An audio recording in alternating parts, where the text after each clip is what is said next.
Hello everyone, today I will show you how to add Google search bar in home screen.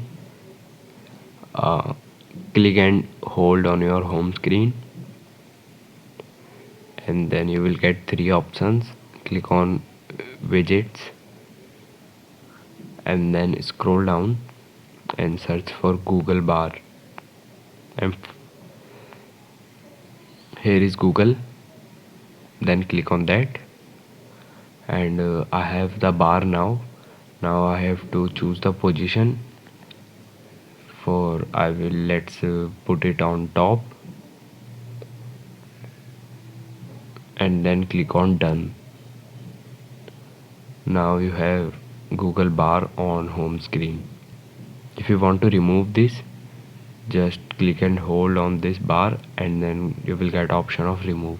Click on remove and now your search bar is removed.